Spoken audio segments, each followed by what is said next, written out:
Good evening, one and all, and thank you for joining us on a Saturday evening, a little early in our session that is today, because our guest is basically from Australia, and because of the time difference, we are starting this session quite early today. Uh, and let me start off by saying Happy Ganesh Chaturthi for everybody, all our Indian viewers. And today we have with us Miss Jenny Winters from the world famous Kabova Pugs, Australia. She is also she's been associated with the breed from her age of 6 when she was 6 years old, and she's been showing and breeding from early as 20 years back. Since she's been involved in the pug breed, naturally her first judging license was obtained in the toy group. Then she moved on to getting the licenses in gun dog, hound, working dog, utility, non-sporting groups as well. She has judged all over Australia, New Zealand, Norway, Japan, South Africa. Also has, she has judged the specialty shows, pug specialty shows in New Zealand and Australia as well. She has bred a lot of best in show winners, supreme champions, grand champions over the years. And for the past 10 years, they have been the #1 pug exhibitor in Australia. I think this is actually a record. I'm pretty much sure that this is a record. For 10 years, holding #1 pug exhibitor in Australia, and most often they are the #1 toy breed as well on the dogs online point score. And they ended 2019 at a at a high as the #1 all breeders of the year in Australia. As such. Apart from pugs, she also has exhibited Havanese, Pekingese, Afghan hounds, Griffons, British bulldogs, French bulldogs, Dalmatians, Beagles, and recently Shiba Inus.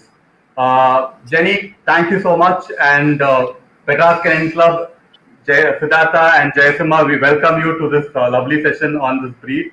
Pugs is something. This is a breed which is very close to my heart as well, because I have had bred pugs. I have had a couple of dogs imported from Australia a long time back.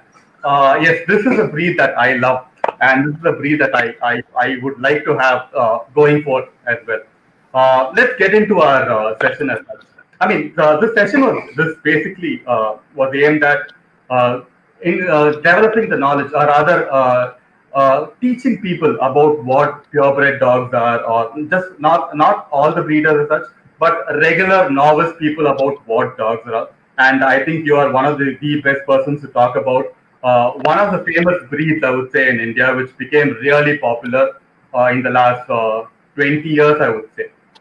Thank you, Jenny. Thank you so much for having me. It's really a privilege to be here and to be here to talk about my passion, pugs. Like you mentioned, I've had them since I've been showing them for the past 20 years, and I just absolutely adore them, and I couldn't be without them. So thank you for having me. Perfect. So let's jump into our session. Let's jump into our first question. This is a question that we generally want to know what is the origin of the breed, why it was created, and does this breed, that the name actually comes from the heritage of a monkey as such? Mm-hmm. Okay, thank you. Yeah, with history, with breed history, obviously, like many breeds, the exact origins aren't known, but the common belief is that the pug originated in China. So we've seen Chinese pugs referred to as early as 400 to 600 BC. So something to think about is that these breeds were for royalty. They were for the emperors. They weren't the common people's dog. So yet one emperor, Ling Tu, he liked them so much that he actually gave them their own rank. So the females received the same rank as his wives. That's how much regard he held for these little dogs. He ordered these dogs to be protected by his soldiers. They were fed the best meat, the best rice, wanted for nothing. And if you attempted to steal one of these dogs, you would be sentenced to death. So these dogs were highly regarded as a prized possession back in those ancient times in China. So, when China began trading with Europe, obviously these became a trading commodity, and they move their way into Europe and into the upper class, the nobility there, once again, not with the common people. So in paintings in the 18th and 19th century, they depicted pugs. These guys sort of had longer noses, longer legs, and funnily enough, cropped ears. So it wasn't until around the mid-1800s that a new wave of pugs came from China with the shorter legs and the more modern style noses, and no longer having the cropped ears. So the more refined pug that we know today is probably credited, we would say, to the English, breeding them to look more to what we are showing today, you know, the cobbier, shorter legs, shorter nose, that sort of thing. Like I said, they've been around for a long time. The first record of them being shown in Australia was the actual Sydney Royal Easter Show in 1870, where they were first exhibited, and they became a recognised breed in America around 1885. In relation to the marmosets, the monkeys, once again, not exactly certain. It was referencing their name from marmoset monkeys. So marmoset monkeys are also known as pug monkeys. So because marmosets look similar to pugs, it's that theory is that the pug dog actually got its name from those marmoset monkeys. The cute little things with their little squishy faces, very similar to pugs. Big ears and squishy faces. You said the dogs were actually originated from China. Okay, pug is basically a man-made breed. So what were the two breeds that were actually used to create a dog like this in those days? I mean, do you have any idea to what two other breeds that was mixed to create a breed called pug?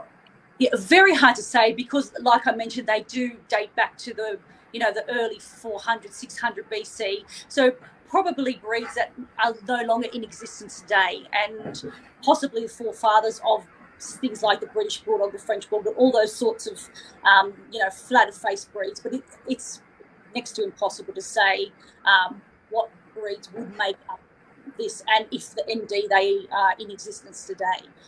Obviously, we've lost a lot of breeds along the way, and like you mentioned, they are a man-made breed.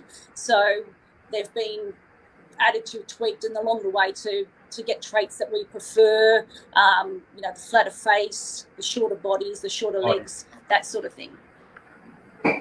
Perfect. So since you're talking about shorter bodies and shorter this thing, I mean, the words square and curvy are captured well with this breed. I mean, what is the significance of this phrase as such?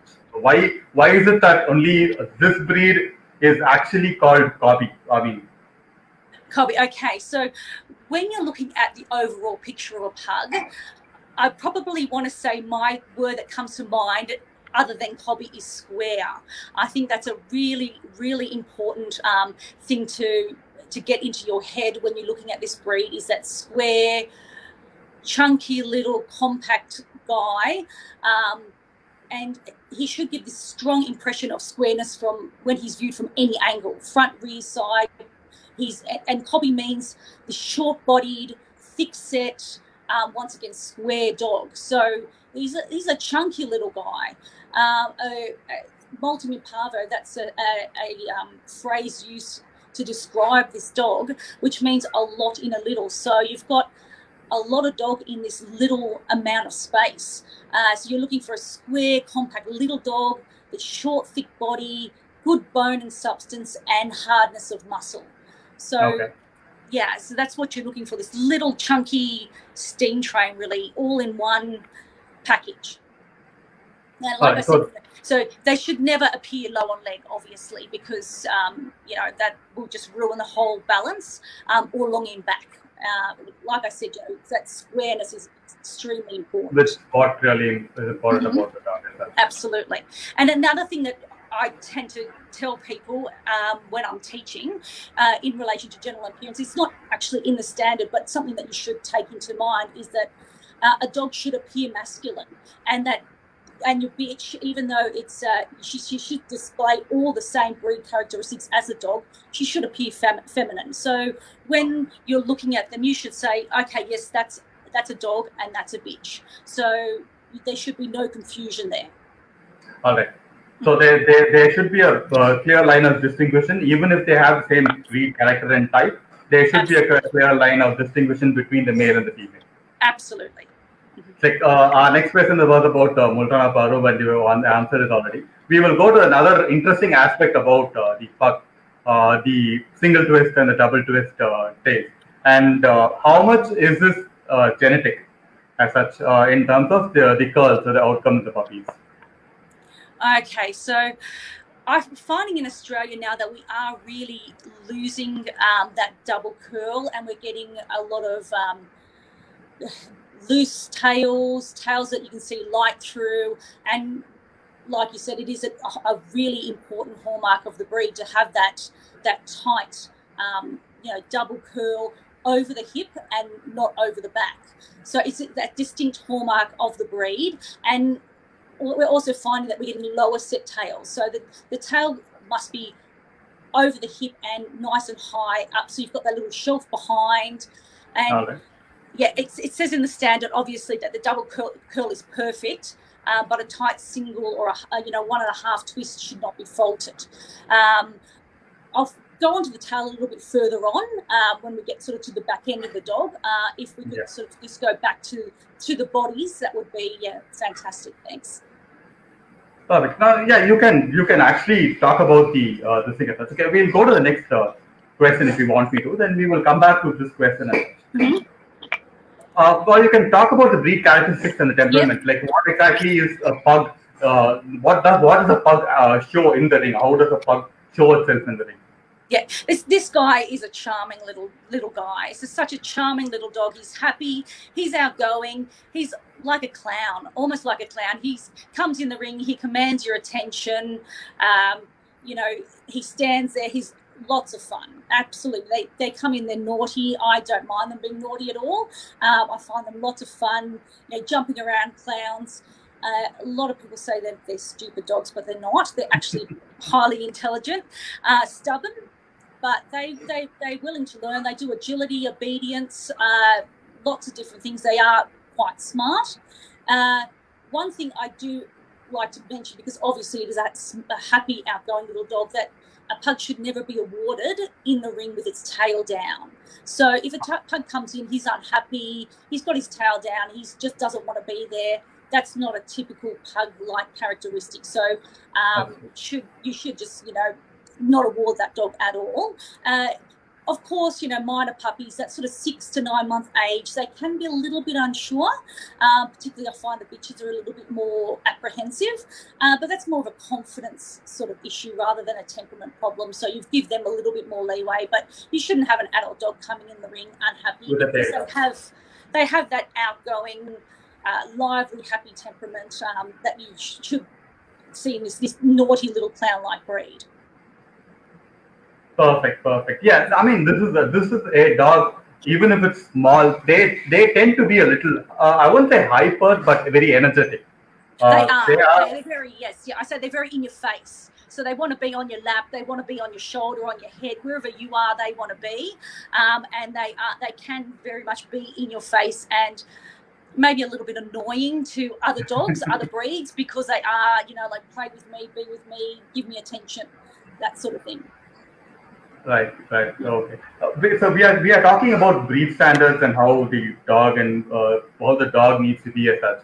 So there are the next question is basically about the color of the dog as such. Mm-hmm. So what are the acceptable colors? I think there are a lot of colors, but there are only 2 acceptable colors that is shown across the world, right? Yeah. Well, in the standard that we have here in Australia, it does state 4 colours. So you've got silver, apricot, fawn, and black. And although it does state that they come in 4 colours, it really is only 2. So the pug's either a fawn or a black. So silver is like a cool fawn, and apricot's a warm fawn. So it's just various shades of fawn. The apricot is that rich golden colour, and any colour in between. So but I really wouldn't get bogged down on colour. Pugs should be judged with no preference for colour, either fawn or black. Obviously, the black can give the optical illusion of having a finer bone or less substance or a smaller size, because, as they say, black is a certain colour. So for that reason, the judge has to give particular attention to, the black dog's head, to look for the wrinkle, the substance, to ascertain that all those qualities are there, and not look overlooked. So, and also in both breeds, you can get a few white hairs on the chest in fawns and blacks. And once again, I wouldn't get bogged down on that. Obviously, you don't want a big white blaze or anything like that on a black dog, but a few white hairs on that chest is perfectly acceptable, and I wouldn't penalise it. As they get older, obviously they're going to develop a little bit of frosting on the muzzle, the black, the grey frosting, and the black dogs are maybe on the feet or whatever. Once again, shouldn't be penalised because that's just an age thing. One thing I do want to mention, obviously, about colour and coat is smuttiness, which is highly undesirable in the breed. So that's when the fawn coat has an overlay of black coming through the fawn, and it's usually sometimes it looks like a blanket over the back of the dog, a black blanket. And it is undesirable, obviously. So it's something to look for, a nice clear coated dog. Another thing I'd like to mention about the black dogs, sometimes they can have a sort of a red cast to their coat.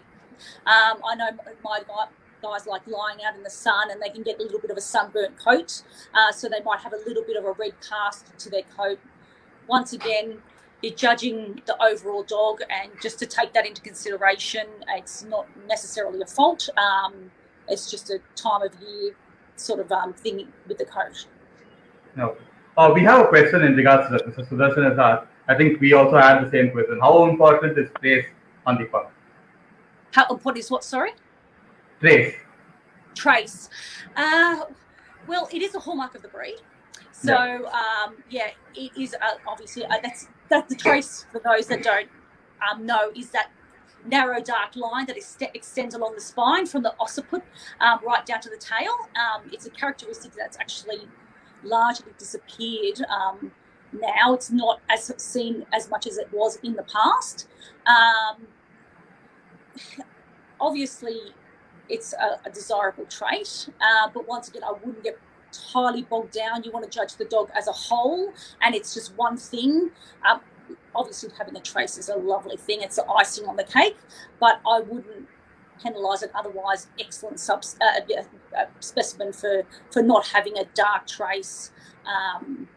But with the trace, you've got to keep in mind also that some judges confuse like a subtle or smuttiness as the trace, and that's not the trace. The trace is just that thin line that extends from the occiput to the tail down the centre of obviously the fawn dog's back. Mm-hmm. Jake, can you just move on to the next slide? I think we had something about the head. This is a very important aspect of this breed. I mean, like, I wouldn't say pug has a head breed, but something that attracts me to a pug is basically the head. So can we talk about this as well? Oh, absolutely. So the head is a distinct and important hallmark of the breed. Like you said, it is a head breed, but I would never judge the pug on its head alone. Okay, so you're obviously judging it on a combination of all parts and balance, but it is an important aspect of the breed. So the head should be broad and round when viewed from the front, as you can see in the picture on the presentation here, and flat when viewed from the side. So you don't want an up-faced, when you view it from the side, you don't want it up-faced, so there's too much chin, and obviously you don't want it down-faced with not enough chin. That just ruins the entire expression.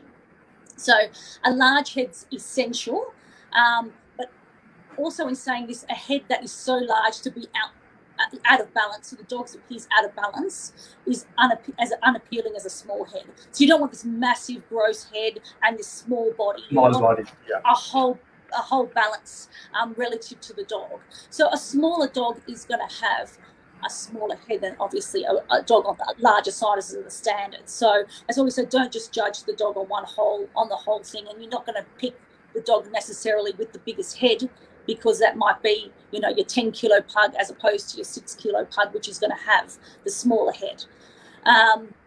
Once again, yeah, like I said, it has to be in proportion.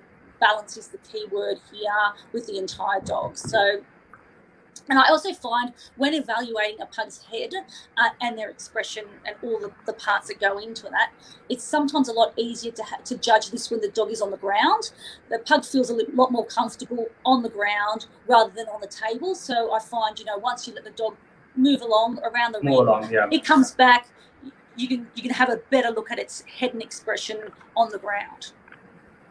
Oh, so we with the fawn dog, we find the black mask, right? So it's basically in the head. Is there a proportion to how much black should actually be in the dog's face as such, or is it overall just goes by the breeder? Okay, so it says a black mask or muzzle. I personally love the black mask where it goes around the whole eye as well as the muzzle, but a black muzzle is perfectly acceptable. So if you go to the next slide for me. Thank you. You can see the bitch in the top right hand left hand side, sorry. She's got that beautiful dark muzzle and the mask that goes with it. And that to me is just really appealing. And the two girls in the middle, they've just got the dark muzzle. They don't have as much dark around their eyes. But both are perfectly acceptable. It's just obviously a personal preference when breeding for yourself, which one you prefer. So for me, I love the mask. I think it's just very attractive to me. It's pug. But having the lighter muzzle is just as acceptable. All right. So in the head, I mean, does the ear? I mean, is there a particular shape that you call the ears as such, or does it have any two shapes as such? Because one of our viewers has asked this question: ear shape. Is there two shapes, and which is the best one? So sorry, can you repeat the question? Ear shape. Is there two shapes, and what is the best shape? Ears. Yeah. Okay. So you've got a button ear and a rose ear, and they should be judged equally the same. Most exhibitors prefer the button ear because they just sit nicely. You've gone to the slide, thank you. But the ears should be set wide on the head regardless. With the button ear, the fold is level with the top of the skull, as you can see in the top right hand photo. With the rose ear, as you can see, this lovely black bitch here, it gives a smaller shape to the head, but they're just smaller, neater ears that are folded back, even though it gives the head a smaller appearance, more rounded look, but it's still a neat ear. So you can see the dog on the left with the flying ears, that's not a rose ear. So some people say, well, that's a rose ear. That's not a rose ear. They're just flying button ears. So you want small ears, either button or rose, and both of them are correct, and no preference for either. But as a breeder, I personally prefer the button ears. I just think they give a nicer shape and look to the dog. But a nice rose ear as well is attractive, as long as they're both even. You don't have one of each. That just gives it a little bit more of it's not as appealing. No. Jay, go back to the previous slide. I think Jenny is like, we can go, the ones that talks about after the heads. Yeah, we'll go according to what Jenny's got in the slide, so that will be easier. Muscle, yeah, head expression, muscle. Yes, Jenny, please go ahead. Okay, yep, no worries. So I was just going to break the head down a little bit further because we just spoke about the shape, the roundness, the broadness, and the muzzle is a really important feature of that head. So when viewed from the side, the muzzle, it should be as short and as flat as possible. And from the front, you want this lovely wide underjaw, well filled up under the eyes. And the muzzle's almost equal in width to the forehead. So it's almost 50% of the head, okay, in proportion. It should be harmonious with the rest of the head. And you should have flews that are nice and firm, not pendulous flews. As you can see from this lovely bitch on the left-hand side, she's got, these nice tight flews. So that, like I mentioned, the lower jaw should be as wide as possible with a well-defined chin, but never upturned. never Upturn, that you face, as you can see from the dog in the top corner. It just gives that sour expression, and it just ruins the whole expression. So another sort of a contentious subject is mouthing pugs to fear. I don't think you need to open their mouths. I think using your fingers, you can feel that wide underjaw. You can see the placement of the face. You can tell if the dog has a wry mouth. Just experience hands. Get someone, if you're going to judge pugs, get someone to show you how to do it correctly. I see a lot of judges come out and they're trying to pry these dogs' mouths open, and they're really rough. They're doing it incorrectly. They really stress the dogs out, and they stress themselves out because they can't see what they think they want to see. So you just use your thumbs. You feel for that beautiful wide underjaw. You feel for the padding of the flews. That sort of, and you see the chin just by viewing whether you've got too much, too little. That sort of thing. It's just all experience and hands-on on going over pugs. They are a breed that don't like fingers in their mouth. They don't like their face being covered with hands. So, it's something that really needs to be taught to judges. That going over these pugs. So there's no need to do it. That is true. That is true. I mean, there have been a lot of judges who actually try and open the dog's mouth to check their other jaw or their bite, for the matter of fact, which I don't think it's actually necessary with the breed as such, because they don't generally do that with this breed as such. Jay, okay, let's move on to the next slide. Yes. Okay, so obviously halfway through that, the muzzle and the forehead is you've got the nose, and we want. I always ask you to please check the nose if you're judging a dog, if you're looking at a puppy, these sorts of things, because it is a very important aspect of their face. And the standard calls for a fairly large nose with these well-open nostrils. So pinched nostrils, unfortunately, are still fairly common in the breed. I don't know how it is in India, but in Australia we still do have quite a few pinched nostrils. And they shouldn't be tolerated. We're breeding for better health now. These, you're looking for these beautiful wide-open nostrils where these dogs can survive in these, hotter, harsher climates. So this is something that all breeders should strive for, these beautiful big open nostrils. Also, check the placement of the nose. If the nose is set too far back into the skull or pushed in, the top of the nose will no longer be in line with the centre of the eye, so it'll just be poorly placed. As you can see from the photo, the dog on the right-hand side, he's got that pushed-in nose, these small nostrils. It gives a total foreign expression, and obviously health-wise, not good for the breathing of the dog. So that's just a small thing on noses, but it's a thing of mine to have these lovely open nostrils. All right, Jay, next one. Yep. And another thing that is totally unattractive is a really heavy nose roll or nose wrinkle, and I find that that's also coming back into the breed. These really big heavy nose rolls, that I've seen them that they basically cover the whole nose. As you can see from this dog on the right hand side bottom corner, you can basically can't even see his nose anymore, and that's another thing that's creeping back into the breed, these really heavy nose rolls. And the standard states that this heavy wrinkle over nose roll covering the nose is totally unacceptable and should be heavily penalised. As a judge, I won't award that. If it was the only dog, I would send it out of the ring, because it's just not an acceptable thing anymore. We really do need to breed to concentrate on these open nostrils, the smaller nose roll, just something that sits neatly, like these two bitches on the left-hand side there. They've got lovely small nose rolls to just sit correctly with those beautiful big open nostrils. So it's something that, obviously needs to be addressed by breeders moving forward. Jay, just let me interrupt you for a second. You said it is actually coming back into the breed as such. So what do you mean to say that it was basically bred out? I mean, these were not actually the issue some time back, but now they're creeping in somehow. So why is this happening? Yes, 10 years ago, I didn't really see the heavy nose rolls as much. but now I'm seeing a lot more of it in the ring, and breeders keeping puppies with, like even baby puppies with heavy nose rolls. And as a lot of breeders will know, it's just going to get worse as the dog grows older.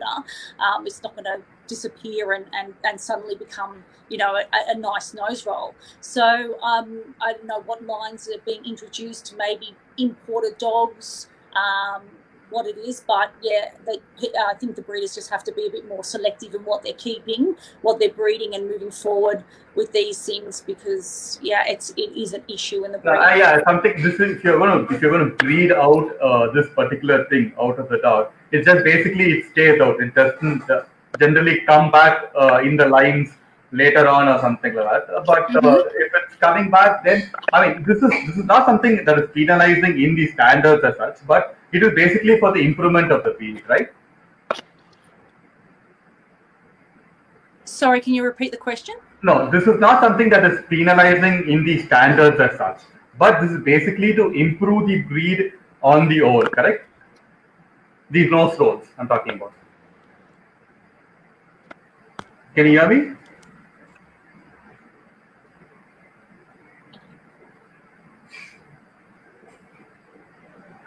Jenny? Yeah. Yes. Yeah. Yeah. So we just Oh, sorry. Can you hear me now? Am I clear? Am I audible?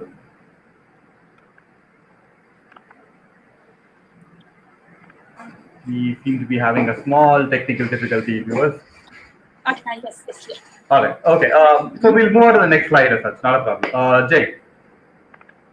Yep, I can hear you now. Yeah, we will keep going, Jenny. You can. I've come down to the next slide. Okay. Yeah.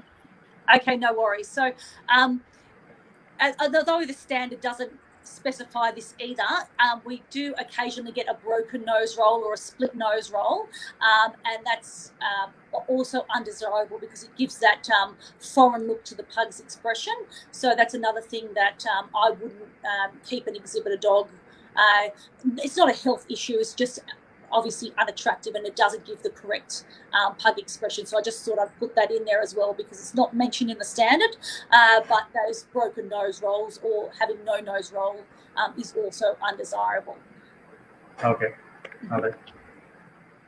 Yes, this is something that, Yeah. This is something that it was one of the questions about the wrinkles. Yes. I've found with the wrinkles in Australia that we have probably 10-15 years ago we did have pugs with a lot more heavy wrinkles, and we have bred towards a more refined, not the masses of wrinkles that we had in the past, which is really excellent. So the head wrinkling on a pug is obviously important, and it gives the pug its typical expression.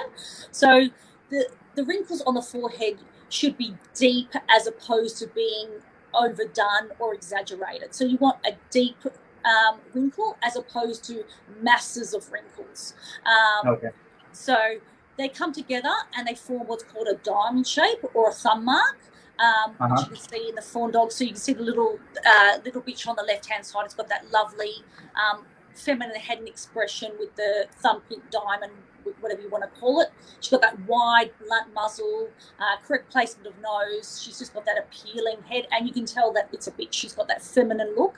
And the dog on the head has got, the dog on the right has got an equally appealing head with wrinkles, nose and muzzle. But you can see that we've got the dogs with less wrinkles now. So we have sort of bred, I have noticed over the last sort of 10 years probably in the breed in Australia, that we have bred the wrinkles to be not as exaggerated as they were in the past.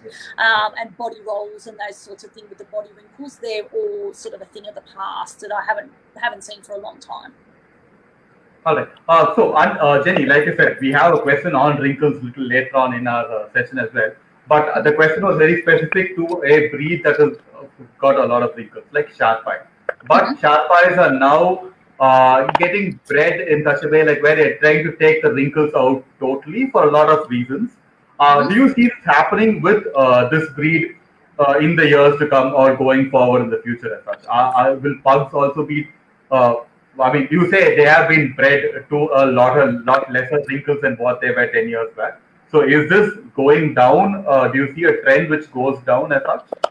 Yeah, absolutely. I have seen, like I said, I mentioned, I have seen it over the last 10 years where the excessive, particularly the excessive body wrinkles, as you can see this overdog dog on the left, we don't see that at all really here anymore.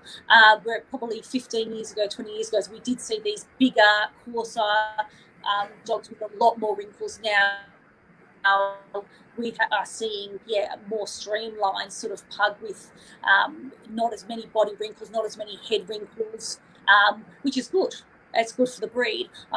Selling puppies, I still get asked, how do I take care of the wrinkles? Basically really easy because they don't have as many as they did in the past. I just, tell new puppy owners, just keep it nice and clean and dry, particularly the nose wrinkle, just make sure that it's kept clean, and it's basically quite easy. So in the past, like I said, we did have those more overdone pugs, and now we're tending more towards the less exaggeration in the breed, which is fantastic. Perfect. Jay, thanks. Okay, so the eyes of the pugs are sold to the pug. The pug's expression is largely dependent on these big, dark, appealing eyes. In the past, the standard did call for a large eye, but now it's not. We've also, another thing that's been really great is that we have bred these eyes. They're not so protruding, they're not so poppy anymore. They sit in the head better, less injuries. Just much better for the breed. So I've seen that over the last 10-15 years as well. These pugs used to have these big, really protruding globular eyes, and now they're sitting in the head much better, and like I said, less injury, less dry eye, that sort of thing. But you still obviously want a large eye, so you're still looking for that lovely large bald eye, but like I mentioned, not bulging. So while they're at rest, their expression should be intelligent and affectionate and alert, and they should be keen and curious, and their eyes should be like full of fire. So they look at you like with these eyes full of fire and mischief. So, and like I mentioned, that we are breeding much better eyes here now in Australia, which is a fantastic thing. Nice. We have touched on the ears part of it. We have. The head, the overall summary, that's just a summary of all the parts put together. Obviously, if anyone wants a copy of these sorts of things, happy to send them to me. If they drop me an email or a messenger post, I'm happy to pass all these on. Anyone that wants to learn anything more, happy to talk about this later on. Perfect. Jay, do we have any more on these? Next, we're just going to go quickly through the rest of the body. No, not a problem. No. We can take our time. So this is really fantastic. Nice. So the neck, it should increase in breadth as it blends smoothly into well-placed shoulders. The skin of the neck is still a little bit loose fitting, so you do still see a little bit of a rough around, particularly in dogs, with a little bit more wrinkles there. And the correct length of neck is very important to add in the balance of a dog. So we've seen a couple of pugs here and there that have it looks like their head's just placed onto their shoulders and they have actually no neck. And it sort of destroys the whole overall balance of the dog. So you do want that lovely flow of neck. It's a short neck, but you still want a neck with a lovely crest like this dog has in the photo there. That's just a brief thing about the neck. Yep. So the four quarters of the dog, very strong. So you want substantial bone, you want hard muscle. When you look at the dog from the front, you want these legs that come straight down from the shoulders, and bone that keeps in size with the dog. So a bigger dog's going to have that bigger bone, and a feminine, smaller bitch is going to have less, but still the balance of this strong, substantial bone. So sometimes when you look at the front of of a pug standing front onto you, you might have some slight muscling on the outside of the dog's legs, but the inside of the leg should be straight. So you get these straight legs. You don't want a bowed front at all. You don't want an extremely wide front, like British Bulldogs. And then obviously seen from the side, the pug has a normal 90-degree sort of slope to its shoulder blade, but you want that lovely fore chest.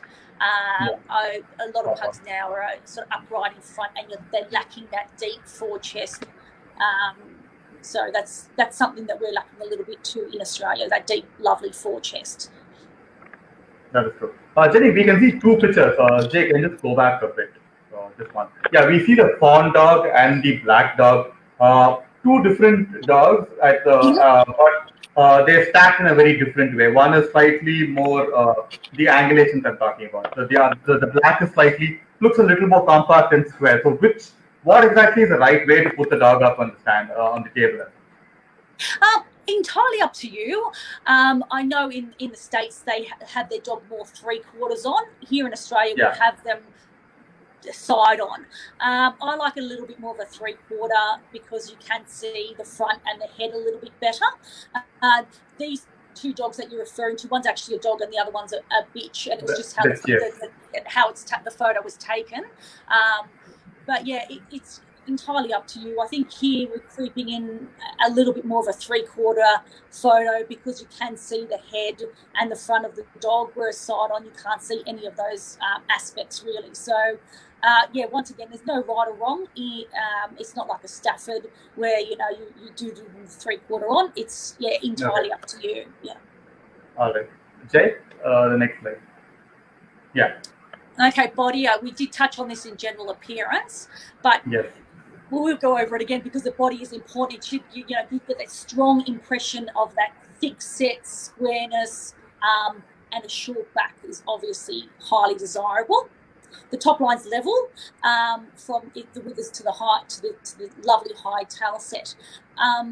Another thing I've seen creeping in recently, not only in pugs but in a lot of breeds, is people stacking the dog so it's got a sloping top line, and I just can't understand. I see a lot of pugs doing that as well. I can't understand why this is creeping in. The pug, it has a level top line. You want this lovely level top line. You don't want a sloping top line in any way, shape or form. So I don't understand that trend, but that's just me. If someone can explain it to me, that'd be fantastic. But yeah, that's something that's coming in. Also should note the underline of the pug. It should continue its cobby appearance, so there's no obvious tuck up. So you don't want this massive, whippet tuck up sort of thing. You want them well ribbed back with this broad chest and the prosternum, like we mentioned prior. In the past, you would have some moderate loose skin down the back of the pug. Now we're sort of doing them more refined, like I mentioned, not so many wrinkles, which is more appealing, I think. Personally, they look a little bit more streamlined. We're still retaining their obviously cobby look and not having these masses of body wrinkles. And obviously, looking from the top of the pug, it should be as wide at the hips as it is at the shoulders. So there's no tapering in like a British Bulldog does. It's as wide as the hips as it is at the shoulders. And I've just put up some various body shots there of some young dogs and some older dogs there. We can skip past all this. That's no problem. I would like to. I have a question on this, Jenny. Oh, sure. See, in a sense, when you free-stack the pug, right? When you stack it at the face, generally people don't go down. I mean, in the sense it's a smaller dog, you can go down to your knees to stack the dog, where the head is basically in level or straight as possible. But most of them, they stack the dog standing up, free-stack the dog standing up, and they tend to tilt up their head a little on top, right? So is this the right way to show it? Or in the previous slide, Jay, we can just go back to the previous slide. Yeah, is this a more better way to show this breed, or than to have the head tilt up totally? Yeah, I think it is. I stand up when I show my dogs, but I'll put my hands down in front of their face so they are looking like this. The dog in the previous slide where he's looking forward. I find that when the head looks up, the whole body just the neck gets jammed back into the body. Yeah. The dog leans back, and it ruins the whole outline for the judge that's standing out there. So I try to get the head down like this dog here, so that you can have a look at the flow of the neck, into top line, into tail set, and it just gives a better flow to the dog.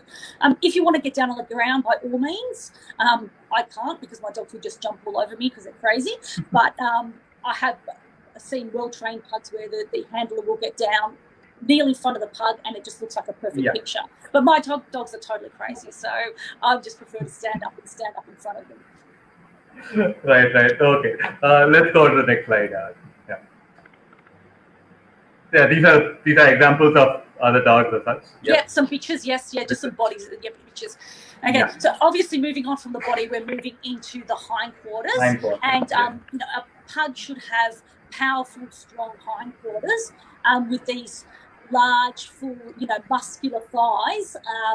I think nothing ruins the balance of a pug more than that lacking in hindquarter. So you've got this beautiful pug with full chest, good bone, strong body, and then you have these little hindquarters that lack through width of thigh.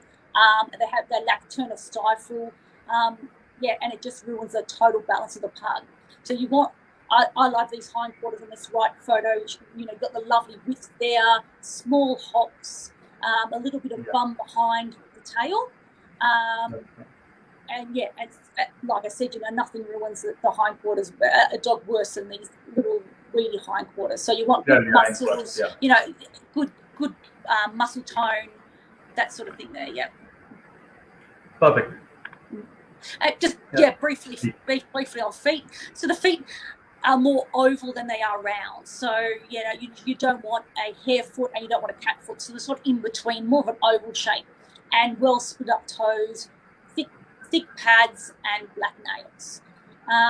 Something that's creeping into the breed are lighter coloured nails, clearer white nails. Once again, it doesn't bother me as much. I know it does bother some judges, some breeders, but it's just one aspect of the breed. And I mean, if I have a lovely pug with white toenails, that's the least of my worries, So that is true. Okay, back to tails. We did briefly touch on tails. Like I mentioned, it is a very distinct pug hallmark. If you just ask a member of the public, pugs, they'll say the squished in face and the curly tail. So they're the two things that, people think of when they think of pugs. So, like I mentioned before, we're looking for that beautiful high set tail. So you've got that little bit of bum behind. The curl sits over the hip, not over the back. It's another thing that I've seen a little bit lately. They've got the tail that sits on the back rather than over the hip. So you've got this tight tail over the hip, and it's tight on the move and on the stack. So you don't want it flopping all around. It's very distracting if you have this sort of loose tail flopping everywhere when the dog's on the move. Obviously, we love a double curl tail, but I'm not going to penalise a nice tight single or 1.5 twist tail. As long as it's set correctly, I'm more concerned about it sitting up nice and high than it being a double curl. So I'd rather a single curl sitting on the hip nice and high, held there tightly, than a double curl that's low set and flops around. Okay. So I mean, let me put a question to you on the tail part of it, since you said tails are actually. So let's say that you have two perfect dogs in your show ring, one with a single twist, another with a double twist, and it all comes down to you choosing the dog solely depending on the twist, because they are very identical in terms of head, shape, body, and everything. So what would your preference be when you have two beautiful dogs, one with a single, one with a double? Obviously the double, that's perfection. But like I mentioned, I'm more concerned about where it's set as opposed to the double curl. And I would prefer that I will pick the single curl if it was a high set, tight single curl over the double curl that's halfway down its back end, because it's sat so low. Perfect. Right. Yes, so we have a question on this as well, so we have a slide on this as well. This is something that, go ahead. Yep. Okay, so gait and movement, another distinct hallmark of the breed is that slight, unexaggerated roll of the hindquarters when the pug is moving away. Obviously, it's most evident then.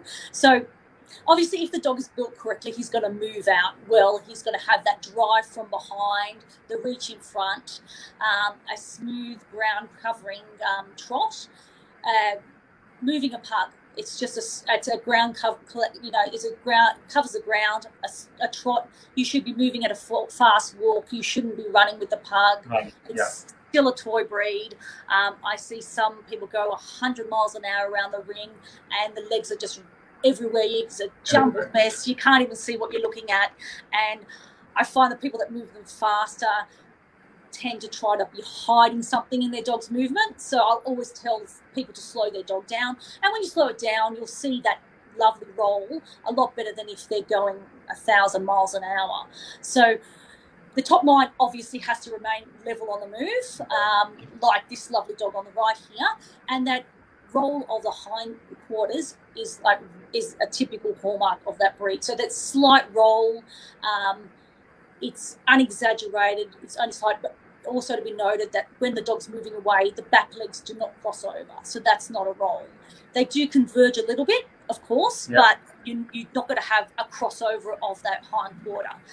That's not a correct movement. You said about the roll at the back, right? So an exaggerated roll, does it mean that the dog has a weak hind? Absolutely. There's something going on there. Yes. Yep. And not being a vet, I'm not going to diagnose obviously what that problem is, but it's not correct. If it's looking like, there's legs chopping in, crossing over at the back, it's not right. So you've just got that little slight roll behind, like a swagger. So it's just got a little swagger to him. Right. Perfect. Jay, next slide. Yes. Okay, we briefly did cover colour, but I will just quickly go over coat. So with the breed, you can have a single or a double coat, and obviously neither should be preferred when judging, but I know as a breeder which one I prefer. So you can see in the photos, the bitch on that left has that lovely single coat, easy to groom, rarely looks patchy, and the dog on the right has a double coat, and some people refer to that as a plush coat.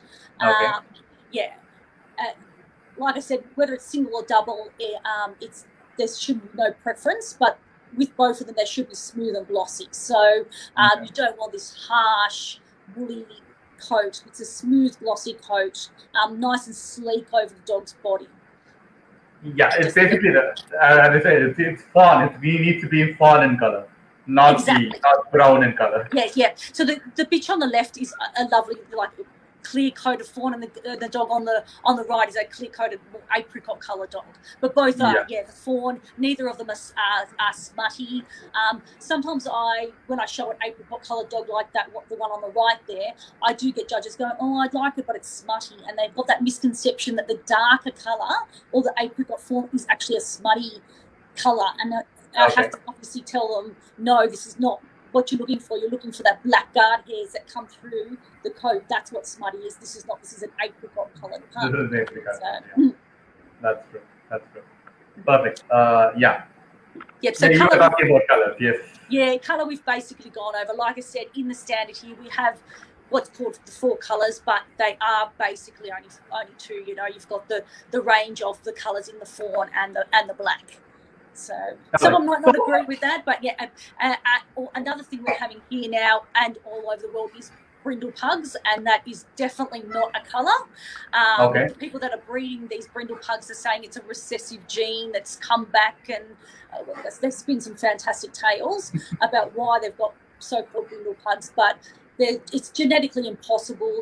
There are only 2 colours and the shades thereof, so it's obviously being mixed with something else to give that brindle colour in the coat. So it is not a purebred pug. There is no other colour. All right.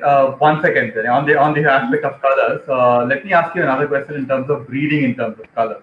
Let's say fawn and black are the acceptable colours in the show ring. Do silvers and apricots, are they used in any breeding programs? Do they help in any way in terms of breeding as such, or are they going to only throw out silver and apricots when you breed them? It entirely depends on yourself in breeding. I personally like the really clear-coated fawn dogs. I just find they're more appealing, and so I will sort of strive towards that. I don't keep as many apricots.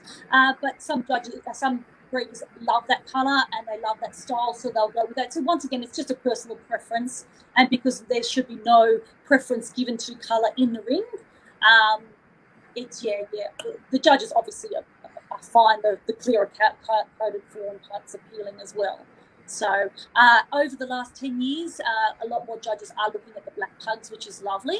When I started 20 years ago, it was next to impossible to win with a black pug. A lot of judges wouldn't even give them consideration. But now we've had a couple of really big winning black pugs. Here in Australia. They are very attractive. I mean, they are. Yes, yeah. And I mean, personally, I would go pick a fawn pug every day because I do love the fawn pugs. But when I judged the pug specially, I gave a black best in show and a black runner-up. And I would never have thought that I would do that, but they were easily my two best dogs in the show. Lovely 2 black male pugs. So yeah. Perfect. That's nice. That's nice. Nice to see black dogs winning, black pugs winning. Absolutely. Yes. Yep. Okay. So the markers, we briefly touched on the trace before. And you know that narrow, but now we can see the photo, which is great. So you can see that's just like a narrow line that goes down the back of the pug, not a big saddle, that extends over the whole shoulders or down the sides, which is, like I said before, a smutty pug, or some call it saddling over the back. The black mask we briefly touched on as well, but you've also got moles on the side of the cheeks. So you've got 2 moles, one on either side.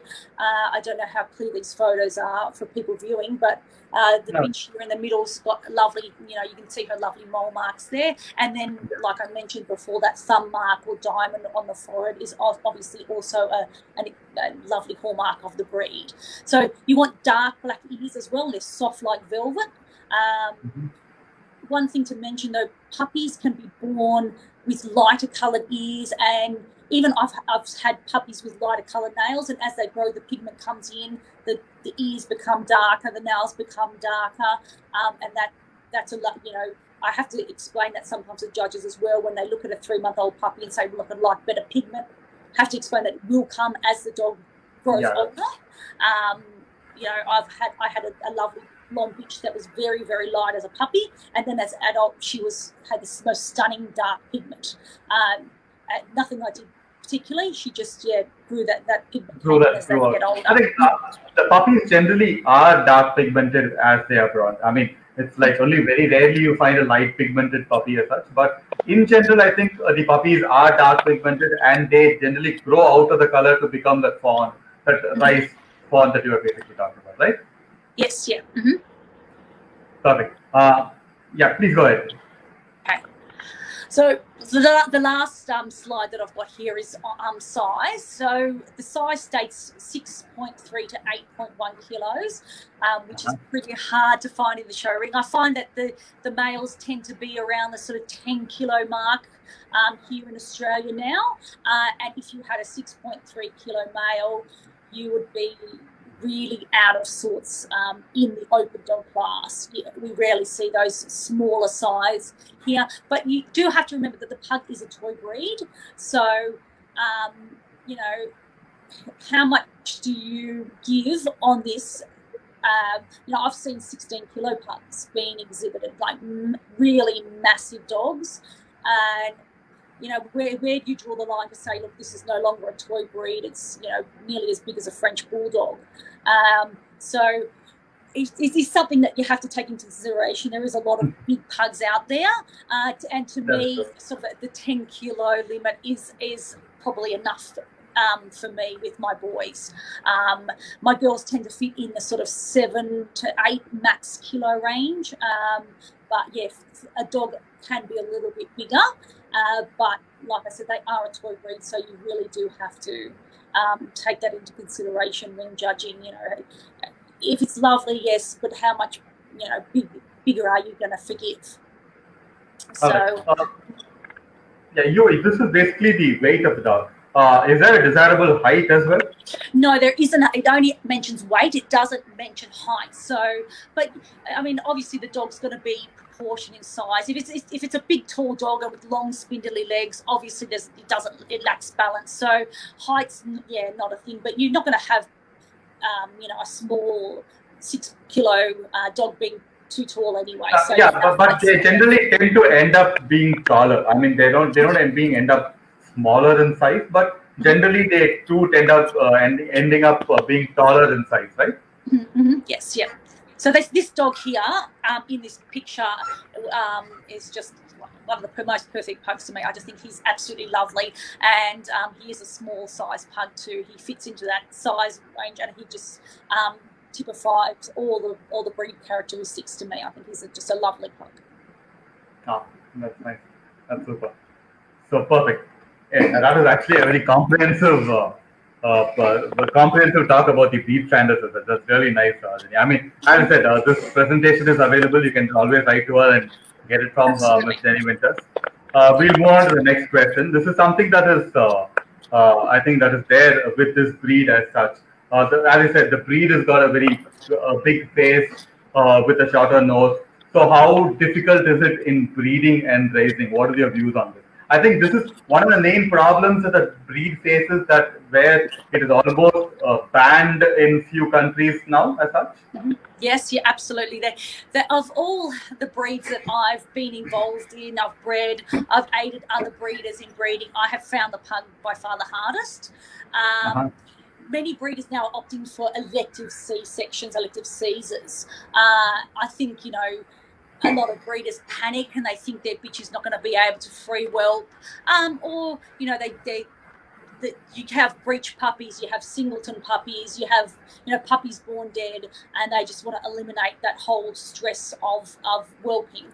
I let my bitches whelp naturally, and the majority of them have no problems. Unless I know I'm having a singleton puppy, then I will opt for a Caesar, because obviously they're usually large puppies and they're hard to whelp naturally.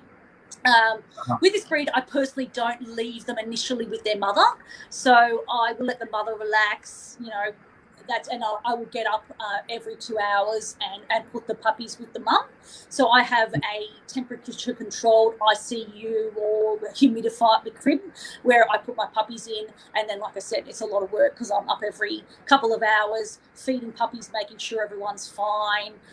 The mums generally don't miss them. You get the occasional mum that really wants to be with them, so she'll go with them earlier, but at least for the first 48 to 72 hours I will leave them in their ICU temperature controlled humidifier and let the mum relax, get her used to having puppies, because they can be horrible mothers. They can be in this corner of the whelping box, the puppies are in that corner, they want nothing to do with them, they freak out, they don't want to clean them, they don't want to lay down. So they can be horrible puppies, but they can be lovely mothers as well. So and I also find they can sort of aspirate milk easier with the flat face, so that's something I like to watch them drinking at least for the first week or so, to make sure that it's not coming out of their nose as if the mum's got particularly a large flow of milk. So they are a hard breed to raise, and it's dedication. So I know people do put them with them straight away, and you might occasionally get one squashed or something like that. I can't deal with the heartache, so I do everything I can possible to raise the litter. But once they're a 3-month-old puppy, or they're going to their new homes, they're generally a hardy, sturdy breed, and I find that they're pretty easygoing and trouble-free. So it's just that initial whelping and the first couple of weeks that can be a bit of a stress. That's it. Yeah, but yes, these puppies, I mean, generally a pug puppy, in the sense like you have the first 10 to 15 days would be the crucial days for the puppy as such, because absolutely, yes, yeah, absolutely. The first 2 weeks, after that they've opened their eyes, they're a little bit more sturdier. As you know, they're just there could be 100-gram puppy, and this 8-9 kilo mum, she's a little bit clumsy. So those first couple of weeks, it is crucial, and after that they're generally easy going. So you've got a couple of weeks of sleepless nights. But it's well worth it, let me tell you. I know. They're absolutely well worth it. Worth it. I think Jay has got a question to ask you as well. Jay? Ajay, you're on mute. You're on mute. Yeah. But It's okay. sorry, there's a question from Mr. Radhakrishnan Swaminathan. He was asking, how can one judge symmetry in a pug puppy? And I had kind of improvised the question saying, how do you select a show prospect puppy from a litter of hopefuls? Good question. Okay, so like I mentioned in that previous question, they're obviously a hands-on breed, so I'm picking them up all the time, that sort of thing. So being a hands-on breed, I watch the puppies every day.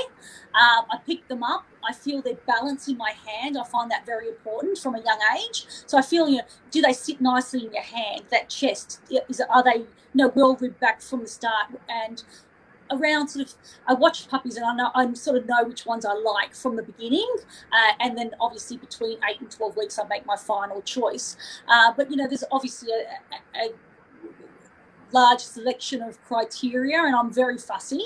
So length of back. If the puppy's long and it's got that length of back, it's never going to shorten. You don't kid yourself thinking, oh, as it grows, it's going to shorten. It's only going to get longer. So immediately, that's just out of contention. Like I said, overall balance. So once they get on their feet, where do they place their feet? Do they stand four square? Do they move their front legs out? How do they place themselves? Of course, then you're going to look at heads and tail sets, and overall balance, and once they're on their feet, movement.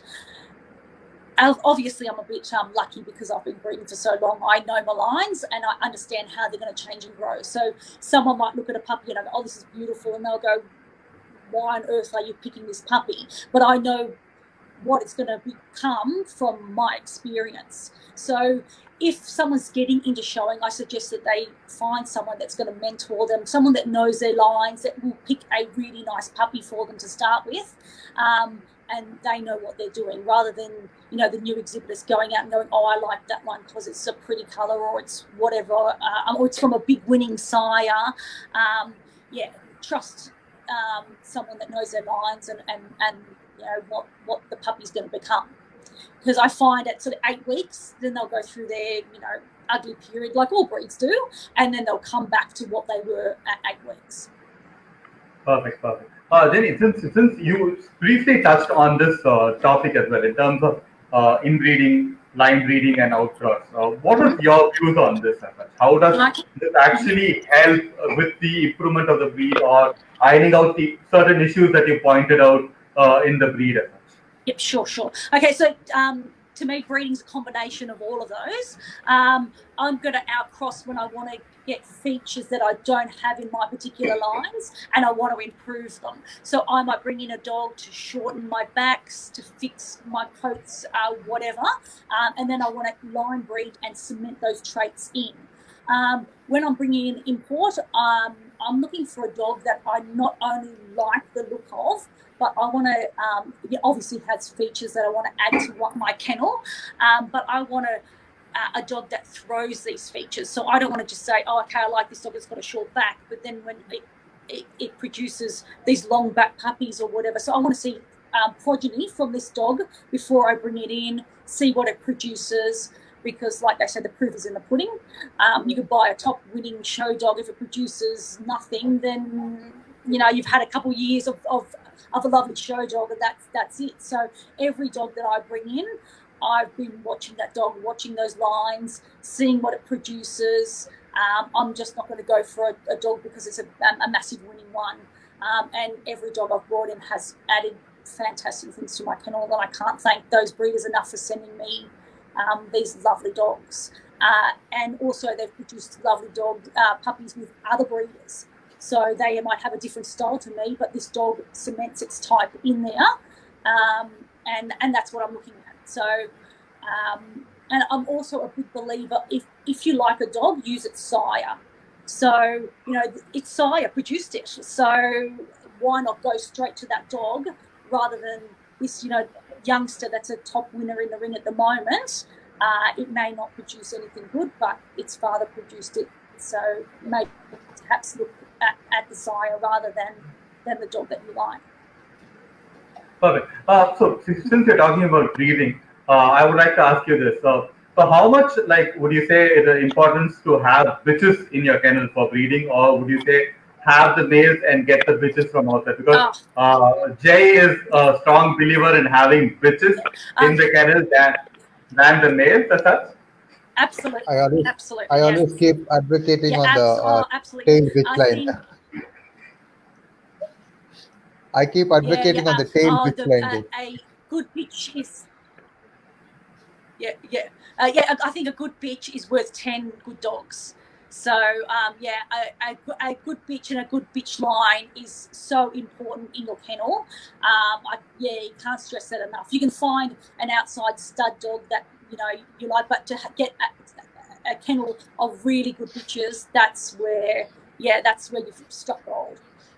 So I think it's more important to spend money on getting a really nice bitch when you start than a really nice dog. Even though dogs are flashy and they win more, and they might give you more credibility in the show ring, that bitch is the key to everything. A really good, well line bred bitch. Oh, that's right.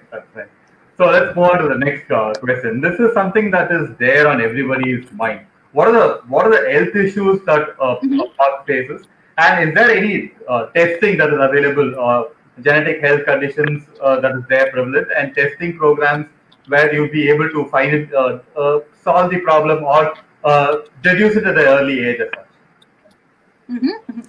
This is obviously a really important hot topic around the world at the moment, and not only, of course, with pugs, but with all the flat-faced breeds, a lot of different breeds. So with pugs, there's, unfortunately, can be a range of health issues. So not so much a health issue, I guess, to start with, is that pugs can produce cleft palates. So from day one, from the breeding, you have that possibility of having cleft palates in the litter, and obviously it's a fatal gene, so the puppies are put to sleep. So from day one, that is an issue. Demodectic mange is another thing that comes up in the breed. It's not a breed specific thing, but it's easy to treat unless it's left untreated, and you get a nasty secondary skin infection and extreme hair loss. But that's one of the things in the breed.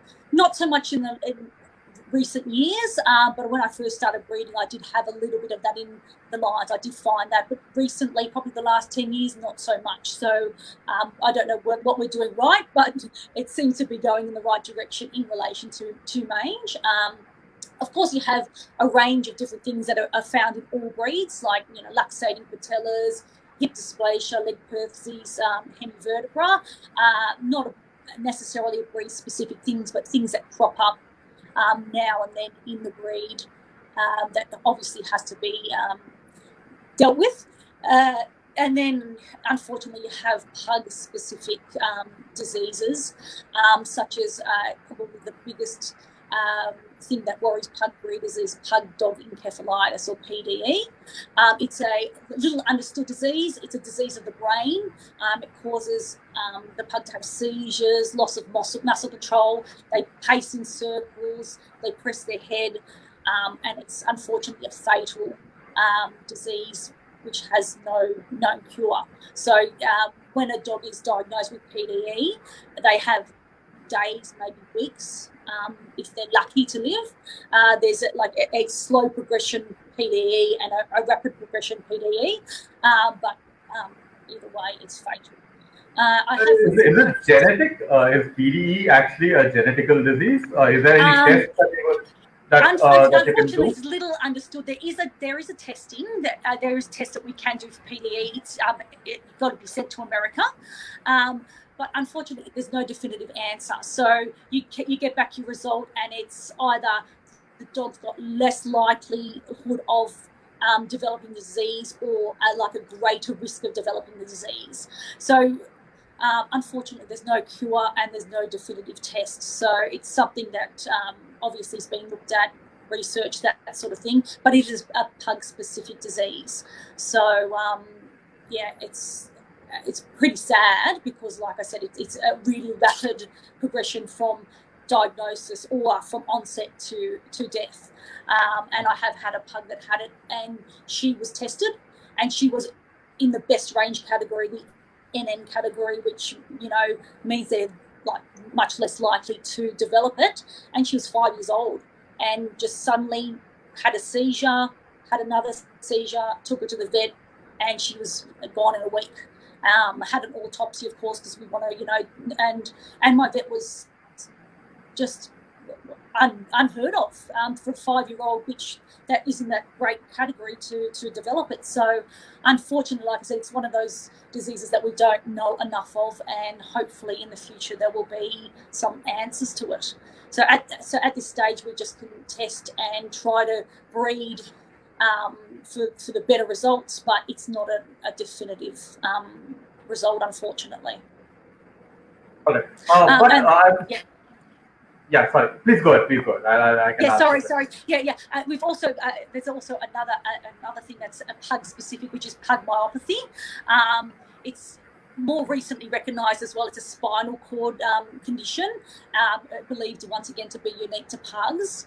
And in the past, this condition has been wrongly diagnosed as degenerative myopathy, or DM, which can be found in a lot of breeds. But this specific pug myopathy can have similar signs to DM initially, but it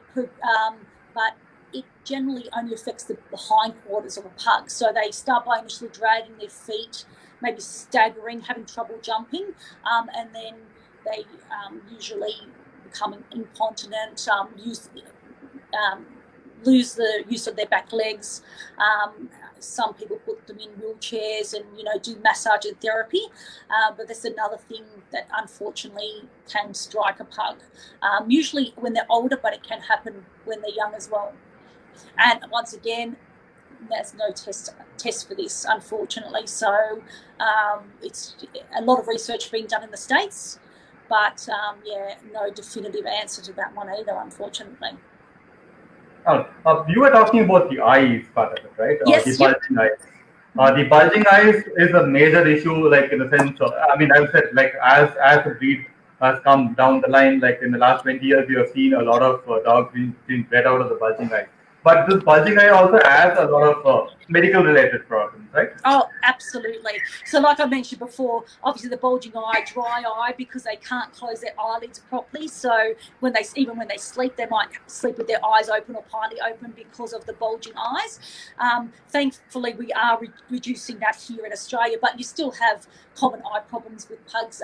Probably the most common is the corneal ulcer, which happens from either injury or entropia or one of those things. So that's probably the most common thing that you have. Another thing is pigmentary keratitis, which is the dark pigment that gradually covers the eyes of the pugs over a period of time and leaving them blind in the end, unfortunately. It's usually coupled with dry eye and the bulging eyes, or entropia, which initially starts it.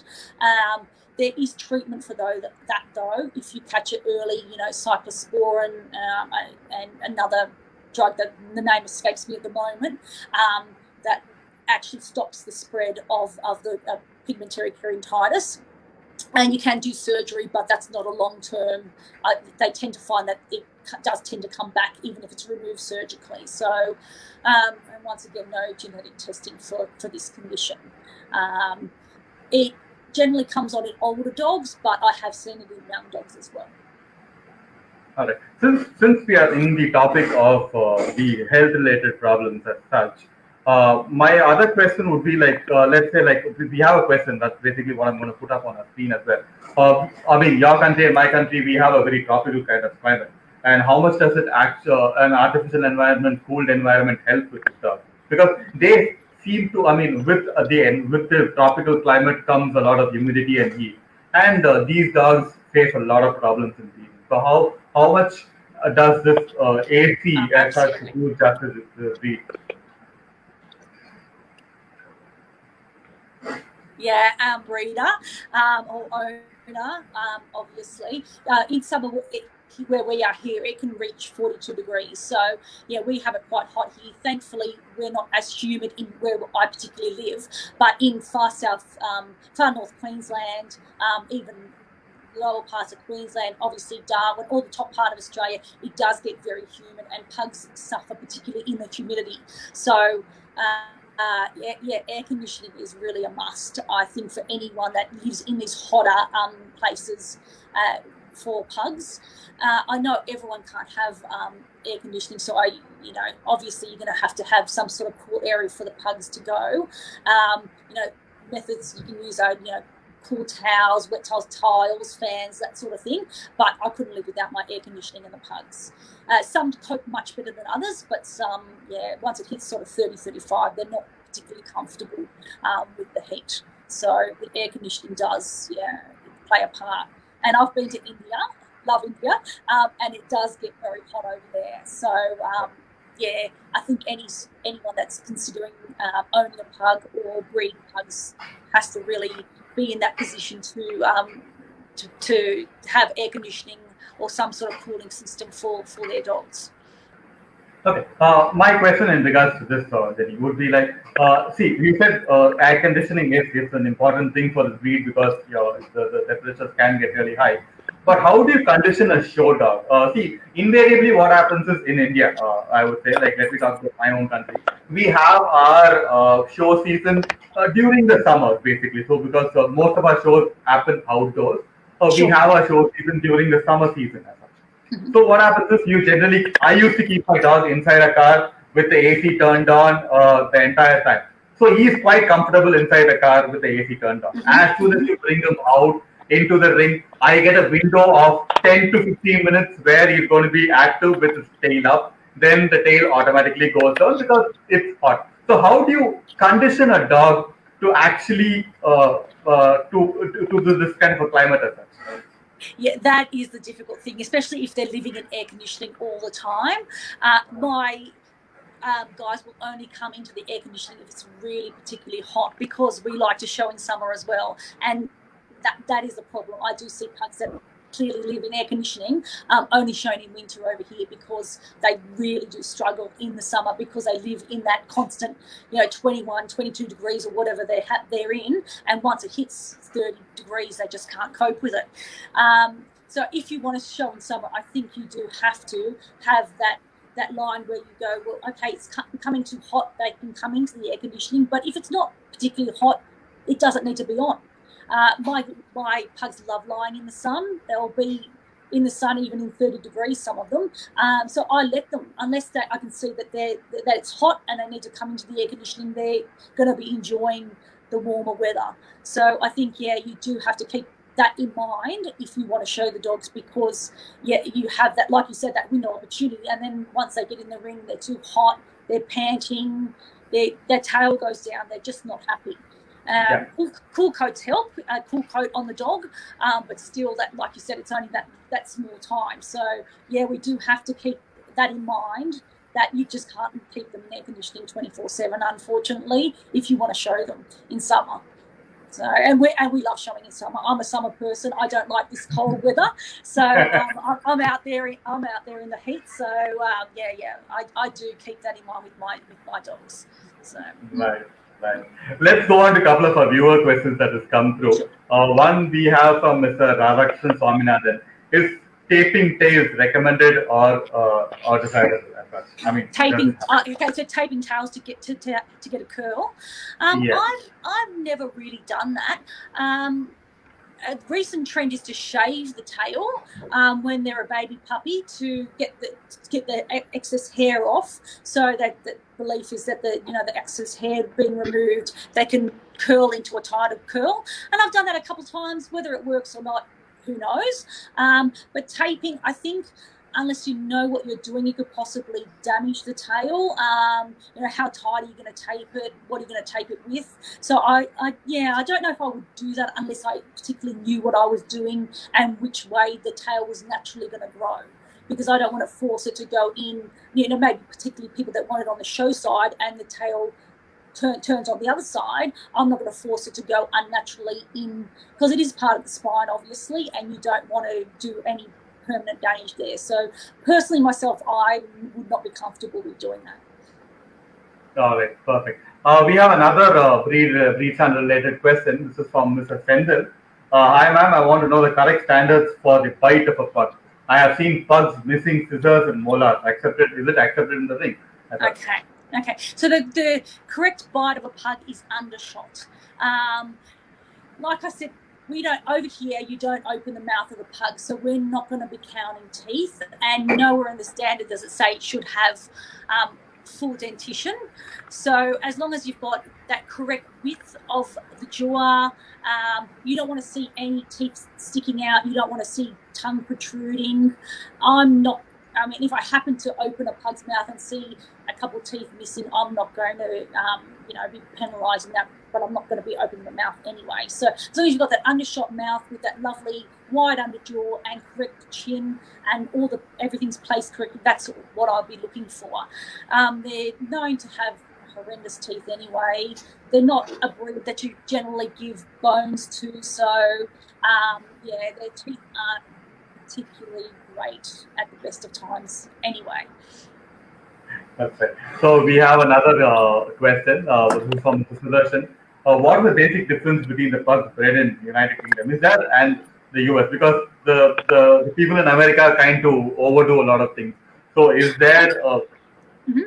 Okay, probably from my observations, because I've never lived in either country, I find that the English pugs tend to have the single coat. They like that single coat.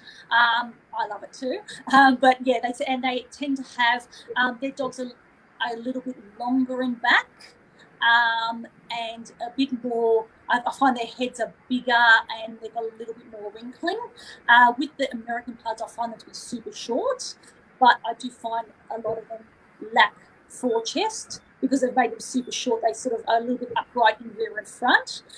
So some of them don't have as much reach and drive as I would like, which of course you're going to find in a longer dog anyway.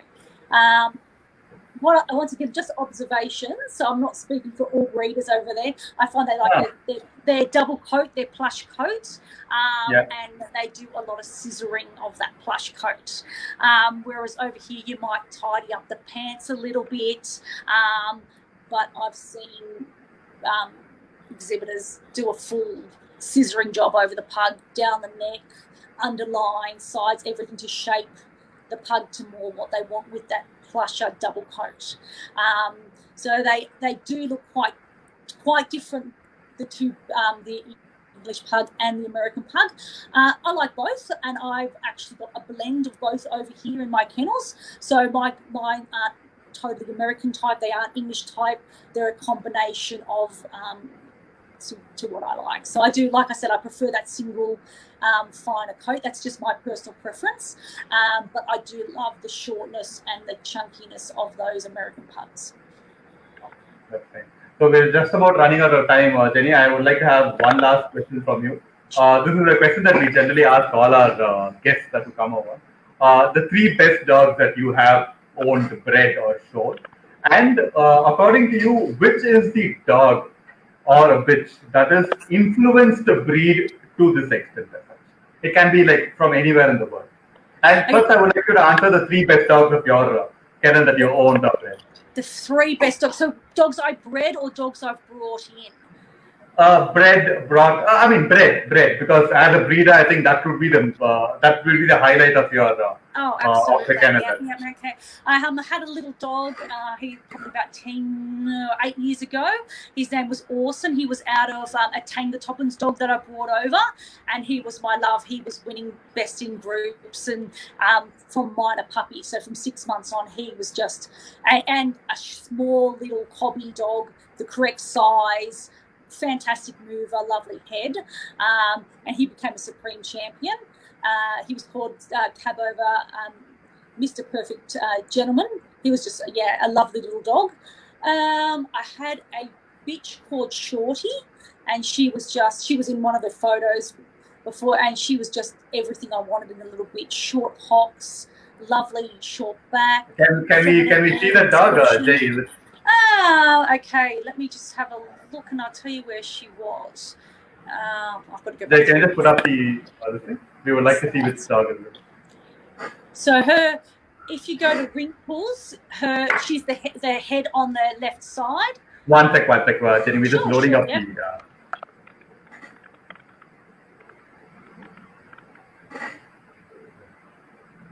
Which slide?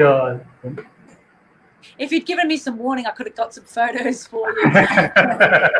It's always nice to know which ones I'm talking about. Yeah. Yeah. Which slide are we talking about? Okay, so she is in the body of the examples of bitches. Body of the example of bitches. Right, I think. Let's go back up. Yep. Next slide. Next slide. So Perfect, she's the little bitch in the bottom left-hand side. So she's all right, okay. She's yeah. And the bitch in the bottom right-hand side, I didn't breed her, but they're half sisters, so same sire, different dam. Just beautiful feminine bitches, correct size, lovely top line tail set, pretty feminine heads. Just really the presence when they came into the ring. Just a lovely just a lovely bitch. I'd love to have a dozen of her. She's wonderful. And another one that is an absolute favourite is the black bitch in the middle of those photos, Persephone, Kabova, Afraid of the Dark, Best in Show winner, all breeds and specialty. Another bitch that just really came into the ring, oozed personality, made me fall in love with blacks. Because prior to that, I wasn't really a black fan, but she just made me fall in love with blacks.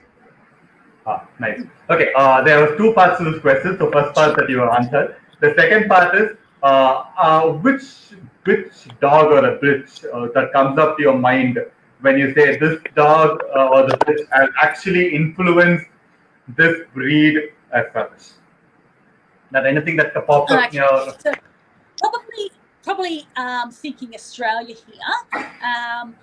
Julie Gotch, Clerval Pugs, she brought in an American dog called Amberlam Legal Eagle. And until he came into the country, the pugs here were very English type, a little bit more overdone. And she brought this American dog in, which was quite foreign to what was here. But he just stamped his mark on pugs here in Australia. Stunning dog, produced beautiful puppies with Troy-Cole pugs. Whoever used him got really beautiful puppies from him, and he just sort of changed the look of pugs here. They didn't seem as over exaggerated. We got the shorter backs, the more substance, that sort of thing. So he would be the one that came to mind. Obviously more dogs have come in since and that sort of thing, but he was probably the one that changed pugs, in my opinion, in Australia for the better. And Julie was lovely in the sense that she wasn't saying, "Oh, I don't like you, you can't use the dog." She let everyone use the dog, which I think, you're here to improve the breed. Yeah, this exactly. was a lovely dog that came in that really, I saw some of the girls that he went to, obviously registered, not bad bitches, but they weren't stunning, and they produced such beautiful puppies that helped so many kennels going forward in Australia. So he's long gone now, but he was just a perfect a sire that did so much for the breed in the country. Perfect. Thank you so much. It's been a lovely one and a half hours of a lovely 1.5 hour session with you. I got to learn a lot about the pug as well. I thought I knew a bit. Now I know a lot more. Thank you so much, Jenny, for coming on to this show.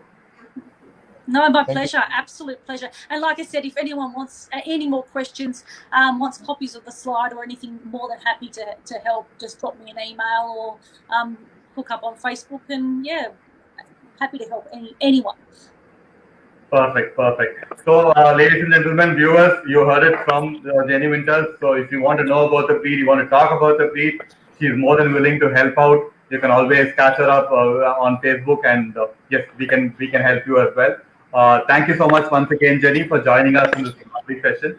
Thank you, viewers, for putting up some really brilliant questions as well. Till next week, stay home, stay safe. We will be back next Saturday with another interesting topic and with another interesting session as well, with another interesting dog personality.